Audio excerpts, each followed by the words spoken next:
Olá, irmãos da Sociedade Espírita, Luz e Caridade. Antecedendo a nossa exposição de hoje, convido a todos para fazermos juntos uma prece, voltando os nossos pensamentos a Deus, serenando as nossas preocupações. Rogamos a Jesus, nosso irmão, que nos assista na exposição de hoje, assim como rogamos a espiritualidade dirigente desta casa espírita que esteja conosco, para que, unidos em comunhão de pensamentos, possamos aprender juntos um pouco mais do Evangelho de Jesus. Que a paz, que a luz, que a serenidade estejam conosco e que possamos, após estes momentos, nos encontrar um pouco melhor, com a nossa fé elevada, com os nossos corações aliviados e restabelecidos no nosso ânimo. Que assim seja, em nome de Deus e em nome de Jesus. Hoje nós vamos conversar um pouco sobre a caridade.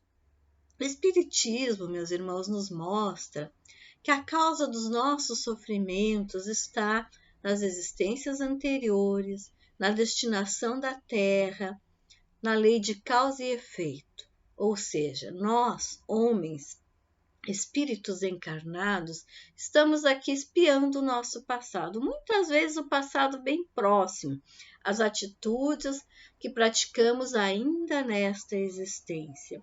Então, o Espiritismo nos mostra que o objetivo do sofrimento é nos trazer uma crise salutar, ou seja, produzir a cura quando nós nos desviamos muito da caminhada. Então, o sofrimento vem como um meio de depuração para garantir a felicidade, conforme nos diz o Evangelho, em existências futuras. Então, o sofrimento, ele não é uma punição, ele é uma decorrência das nossas atitudes anteriores. Ele é o último remédio quando nós permanecemos renitentes na nossa caminhada. Mas, num planeta de provas e expiações, todos nós temos determinada cota de sofrimentos, de dores, de dificuldades, de barreiras a transpor.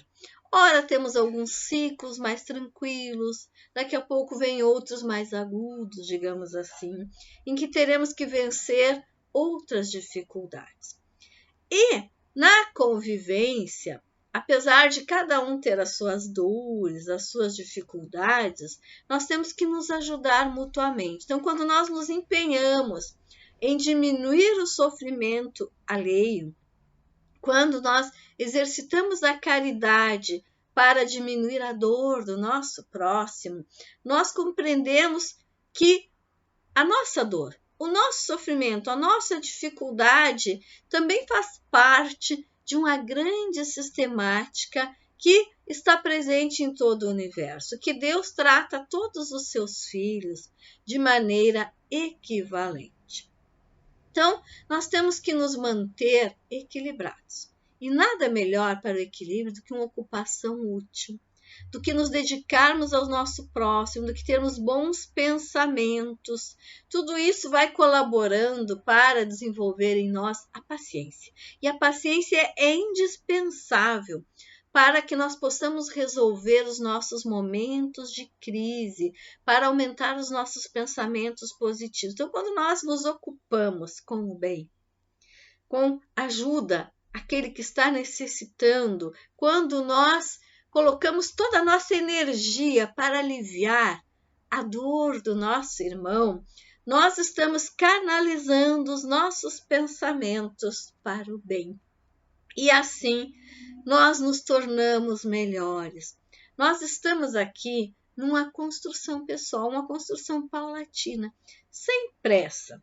Fénelon nos diz, no Evangelho segundo o Espiritismo, que a formiga é um animalzinho minúsculo que constrói a sua própria república, em busca dos seus objetivos, em busca da paz. E nós, homens, como espíritos que estamos aqui reunidos, podemos nos igualar a essa formiguinha na busca do nosso castelo de paz, para evitarmos a guerra, para evitarmos a dor extrema, mas nós temos que trabalhar unidos. E Fenner usa uma frase muito bonita que ele nos diz: moderno São Bernardos, olhai e marchai para a frente, porque a lei dos mundos é o progresso. E não há progresso sem amor. Não há progresso isoladamente, não há progresso cuidando apenas de nós. Nós temos que trabalhar juntos, como essas formiguinhas que o irmão nos fala, que constroem juntas um grande castelo. E a paz, meus irmãos, o progresso, a regeneração é o castelo que nós buscamos, o castelo para o nosso futuro. Então tem que ser construído em comunhão, em sociedade, com a prática da bondade. Ah, mas eu não sei ser bom. Eu não sei exercitar a beneficência, isso é para grandes homens. Todos nós temos dentro de nós a semente da bondade. Às vezes, nós ficamos um pouco tímidos, nós duvidamos de nós mesmos, mas a bondade, meus irmãos, ela também se aprende. Diariamente nós aprendemos a ser bons. Na prática constante, na tentativa, a cada minuto, diante de tudo que nos acontece, nós temos a oportunidade de aprender a bondade, de nos tornarmos mais mansos, mais pacíficos, mais benevolentes, de ajudarmos o nosso irmão, de nos submetermos à lei do amor e da caridade. E novamente o Evangelho nos diz que quando a humanidade se submeter finalmente à lei do amor e da caridade, deixará de haver na terra o egoísmo. O fraco e o pacífico não serão mais explorados, não serão esmagados pelo forte e pelo violento. Entre aspas, né? Por aquele que se diz forte, mas que na verdade não é. Então o egoísmo, meus irmãos, ele é a grande chaga da humanidade, porque o egoísmo, ele é a valorização excessiva dos nossos próprios interesses, em detrimento dos interesses alheios. O egoísta, ele é aquele indivíduo que pensa sempre em primeiro lugar no próprio bem-estar, consciente ou inconscientemente, independentemente do fato de que as suas escolhas, as suas atitudes causem prejuízo a outrem. Ele pensa primeiro em si. Ele vive no exclusivismo dos próprios desejos, ele não experimenta a alegria de servir ao próximo, tampouco se interessa por assuntos que envolvam altruísmo e caridade. Então, o egoísta, ele visualiza o mundo como um palco para a satisfação exclusivamente das suas vontades, das suas necessidades, mesmo aquelas mais insignificantes. Ele pensa que tudo que lhe diz respeito é mais importante do que aquilo que está relacionado às outras pessoas. Na verdade, o egoísta, ele é insaciável. Ele cria necessidades constantemente. Pode ser uma pequenina coisa que vira objeto do seu desejo. Ele trabalha para conquistar, desperdiçando as suas energias para escolhas mais elevadas, desperdiçando a oportunidade de dividir os seus dons ou os seus bens com os mais necessitados. Porque ele é vaidoso, porque ele é arrogante, porque é prepotente, porque é orgulhoso, porque é materialista, e se torna cada vez mais apegado às suas conquistas pessoais. Não consegue abrir mão de nada do que é seu e faz sofrer o seu próximo. Então, o egoísta, ele não pratica a caridade. É claro que todos nós temos um pouco de egoísmo dentro de nós, somos espíritos imperfeitos, mas alguns estão num estágio mais elevado. Aqueles que estão mais desequilibrados não conseguem visualizar as dificuldades do seu irmão, não conseguem enxergar o sofrimento, não enxergam a fome, não enxergam o frio, não enxergam a dor, somente enxergam as suas pequenas necessidades. somente valorizam a sua vontade. Está tão ocupado consigo mesmo que não tem tempo para ajudar. Às vezes até tem aquele relance de vontade, mas eu não tenho tempo. Nunca terá, se não abrir mão de algo. Porque a bondade, a caridade exige renúncia constante daquele que a pratica. Renúncia em prol do próximo, renunciar às pequenas coisas, renunciar a momentos de lazer, renunciar a alguns bens, renunciar a algumas escolhas. Mas o egoísta tem sempre uma justificativa. Às vezes até promete que vai fazer algo, mas deixa para depois. E vai deixando sempre para depois. E quando percebe, já é tarde. A vida se esvai como um sopro, nós sabemos. Então, tudo passa muito rápido. Às vezes, a oportunidade bate à nossa porta, alguém nos pede ajuda, alguém nos convida a um trabalho voluntário, alguém nos convida a fazer parte de uma instituição, mas eu não tenho tempo. Mas hoje eu não estou bem, mas eu estou muito atarefado, mas eu tenho coisas mais importantes para cuidar. Não terá tempo. A vida se esvai, vai deixar para a próxima existência, sabe-se lá quando. Há um egoísmo que deve ser distinguido, que é aquele que é praticado por maldade. A pessoa não ajuda para fazer sofrer, ainda agrava a dor do seu próximo. Então, este é um estágio mais grave. Eu não ajudo, eu prejudico, porque eu desejo fazer sofrer. Porque eu tenho alegria na infelicidade do meu próximo. Então, este é um espírito ainda mais desequilibrado, ainda mais distanciado daquele que deixa de ajudar, mas que não deseja o mal, mas que também não se mexe para fazer nada em benefício dos seus irmãos. Então, o que deseja o mal está extremamente desequilibrado e a sua caminhada de retorno será mais demorada. Precisará ser mais trabalhado intimamente, precisará trabalhar a sua moral, a sua ética, o seu amor ao próximo. Talvez precise trabalhar muito as suas emoções até encontrar o equilíbrio. Há muitos sofrimentos a serem amenizados, inúmeros necessitados a serem assistidos, imensas dores a serem acalmadas. A ninguém é dado o direito de se preocupar apenas com a própria felicidade, porque nós vivemos em comunidade. Nós sempre estamos ligados a alguém, nós não vivemos sozinhos.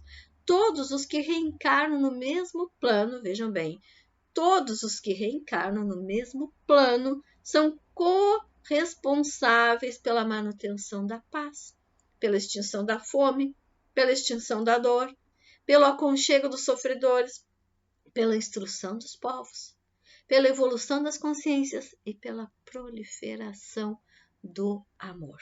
Somos todos corresponsáveis pelo nosso planeta, pela comunidade onde estamos inseridos, pelo bem-estar da nossa família, pelo bem-estar no nosso trabalho e assim por diante. Em todo o universo, somos corresponsáveis pelo equilíbrio, pela paz, pela disseminação do amor, pela evolução das consciências, pela evolução espiritual de todos, para que nós possamos usufruir da verdadeira felicidade, meus irmãos, para que nós possamos viver em paz. Alguns irmãos alegam que têm problemas, que não têm forças para ajudar. De onde tirar forças para prosseguir, para vencer as nossas dificuldades e ainda ajudarmos a comunidade? Todos nós somos agraciados com a semente da fé, com o sentimento de preservação. Isso está dentro de nós. Diante de qualquer perigo, o sentimento de preservação se apresenta. Então, a partir desse sentimento de preservação, nós podemos desenvolver cada vez mais a nossa fé, acreditar na existência, acreditar em nós, acreditar em Deus, acreditar nessa imensa conexão que existe em todo o universo.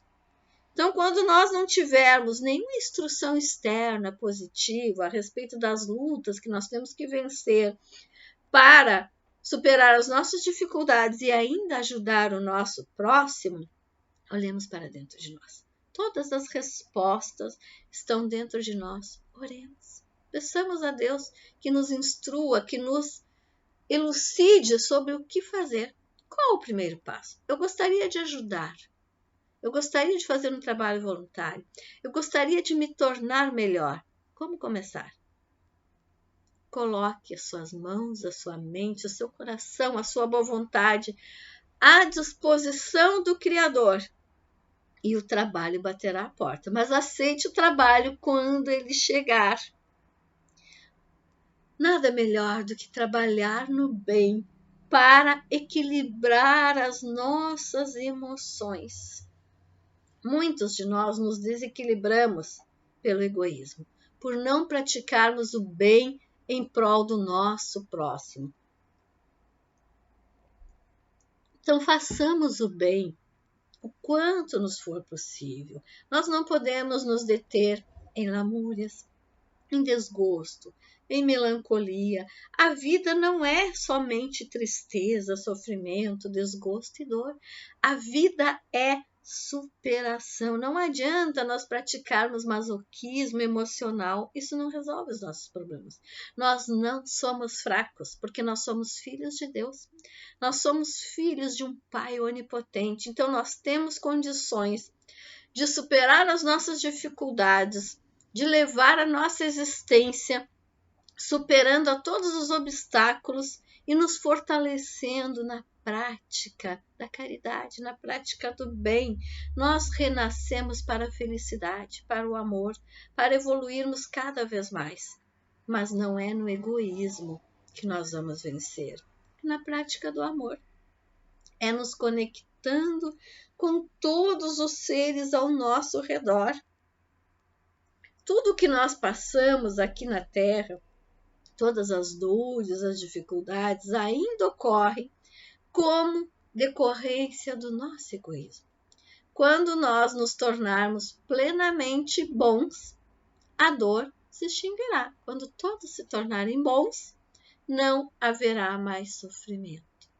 Então, é preciso trabalharmos juntos, esquecer da nossa dor, ajudando a minorar a dor do próximo. Nessa relação, nós perceberemos que nada daquilo que nos acontece é injusto. Às vezes nos queixamos dos nossos problemas, mas ajudando o nosso próximo, nós percebemos que além daquilo que está nos magoando, nos preocupando agora, existem dores piores. Existem dificuldades maiores. Na verdade, meus irmãos, a dor maior no momento é aquela que nós estamos passando, né? Aquilo que mais nos preocupa, a nossa dificuldade, é que nós temos mais urgência em vencer. Mas quem sabe, olhando um pouquinho para o lado, nós perceberemos que nos ajudando mutuamente, tudo se tornará mais leve. Eu ajudo o irmão do lado, ele ajuda outro. E aquele outro, quem sabe, me ajuda. Então, chegaremos a um ponto em que todos se ajudarão e tudo se tornará mais fácil. Todos nós aspiramos uma vida melhor. Neste mundo, nem sempre encontramos tudo aquilo que nós queremos. Nem sempre a resposta é agora. Mas Deus envia a nossa convivência, tudo aquilo e todos aqueles que precisam estar ao nosso lado. Ou seja, tudo que nos acontece não é por acaso. E todos que se aproximam precisam estar conosco naquele momento, para que nós os ajudemos ou para que eles nos ajudem, para que nessa convivência nós possamos crescer. Se estiver muito difícil, meus irmãos, vencer as próprias dificuldades, se estiver muito difícil fazer a caridade, oremos. A prece nos ajuda a acalmar o coração. Buscar o socorro divino na prece sincera é sempre a solução imediata. Eu não sei como ajudar, mas eu gostaria. Oremos. E a solução nos virá. A forma de ajudar nos será mostrada. Às vezes a ajuda, a caridade é uma prece pelo irmão. Outras vezes a caridade é um abraço. Outras vezes a caridade é um olhar de bondade. Outras vezes a caridade é entregar um alimento. E assim por diante, uma palavra. Outras vezes a caridade é simplesmente ouvir e silenciar. Então, exercitemos a caridade que estiver ao nosso alcance, rogando diariamente nas nossas preces esta oportunidade de sermos bons, esta oportunidade de autoiluminação, mas com humildade de um filho falho, cheio de erros, que necessita aparar as arestas das próprias emoções. Oremos a Deus com humildade e Ele nos mostrará o caminho. O Evangelho nos diz para nos compadecermos daqueles que não ganharam o reino dos céus, para aqueles que ainda não encontraram a fé, para aqueles que não se conectam a Deus. Ajudai-os com as vossas preces, porquanto a prece aproxima o Altíssimo do homem, nos aproxima de Deus. A prece é o traço de união entre a terra e o céu. Então, em todas as situações, a prece. Quantos irmãos nós conhecemos que fizeram a caridade sem dispor de nenhum recurso material em mãos? Mas os recursos foram surgindo a partir das suas preces, da sua fé, da sua persistência, da sua vontade de ajudar. Então, quando nós estamos dispostos a ser estes longamanos de Deus, nós teremos à nossa disposição, de alguma forma, os recursos necessários para entregar aos sofredores. Não importa que tipo de recurso. Às vezes é o recurso moral, é o recurso da amizade. Então, meus irmãos, a caridade nos afasta do desespero, nos afasta da dor, nos afasta da ideação do suicídio, porque nós percebemos que todos sofrem, que há dores maiores, mas a caridade nos faz perceber, acima de tudo, que nós somos úteis, que nós somos capazes de fazer algo bom, que nós temos a capacidade de trabalhar pelo progresso da humanidade, e isso faz um bem imenso para os nossos corações. Isso nos acalma. Sentir-se útil nos afasta da caminhada do desespero, porque nada mais cruel do que a falta de auto-amor, do sentir-se inútil, do sentir-se incapaz. Eu não sou capaz de fazer o bem, eu não sou capaz de produzir algo bom. Com a prática da caridade, nós percebemos o quanto somos capazes de agir como filhos de Deus. E isso nos dá alegria, porque é uma construção que nunca se perderá. A caridade é uma construção para sempre. É algo que estará sempre na nossa bagagem espiritual. Nós nunca mais perdemos. E isso nos acalma. Isso nos dá autoestima. Isso nos dá paz. Isso nos faz mais amáveis. Isso torna a nossa convivência melhor com o mundo e conosco mesmos. Nos sentimos bem. Nos sentimos filhos de Deus, limpando as feridas da alma. Nós estancamos o fel da crueldade que ainda habita em nós. Nós deixamos de maltratar o mundo. Nós começamos a vibrar numa faixa de entendimento, de compaixão. Nós vamos conseguindo dominar os ímpetos da impaciência, da cólera, do desespero. E poderemos, então, finalmente, afirmar satisfeitos: fui o mais forte. Quando nós praticamos o bem, nós nos tornamos fortes efetivamente. E vamos nos modificando, porque nós sabemos que mudanças repentinas raramente ocorrem, principalmente em matéria de comportamento. Mas a caridade, ela vai nos transformando naturalmente. E depois nós olhamos para trás e percebemos o quanto nós nos modificamos nesta caminhada de beneficência, o quanto isso nos acalmou, o quanto nós melhoramos tentando melhorar a vida dos nossos irmãos. Caridade é também reacender a fé nos corações. A fé, meus irmãos, é um remédio seguro para o sofrimento. Então, reacender a fé nos corações é sempre o primeiro passo para a caridade.